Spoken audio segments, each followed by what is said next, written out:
Fisheries management, we have quite a few tools in our toolbox when it comes to managing a quality fishery. We have feeding systems, we have aeration systems, we have prey fish stocking programs, predator stocking programs, all kinds of habitat work. We have this giant toolbox we have. Question is, what's the number one thing I can do or you can do as a landowner to improve the enjoyment of your fishery? As much as it pains me to say this as a fish biologist, took me a few years of working with people to figure it out, but the number one thing actually is putting in a boat dock. Time and time again, we come to a property, landowners have all kinds of aspirations to work on their fishery, but we get down to the lake and they have steep banks and the grandkids can't fish it well, they can't access it really well. The moment you put a boat dock or just a fishing dock or swimming dock, whatever it may be, changes the whole way that lake works. It's like a magnet. It attracts all the kids, all the adults, everybody gravitates towards a dock.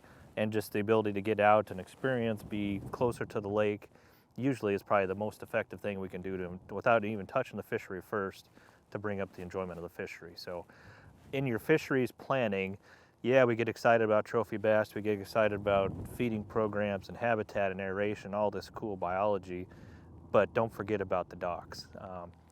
Not quite as sexy, but boy does it help you enjoy your fishery. So leave room in that budget for a dock. Okay, so dock is once you decide to put one in, it's much more than just being able to walk down to your water. You can get them with benches. It's a place to put feeding stations, swimming areas. I've seen double-decker docks with diving boards on them if you got enough depth. Docks have lots of uses when you get going on them. Then a question comes up.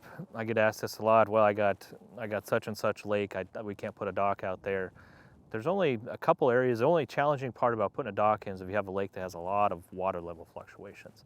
Flood control lakes are prone to this. They're designed to, when floodwaters come, they kind of raise up water levels and slowly let it out to slow down flooding downstream of those lakes. So there it becomes a challenge to put a dock in.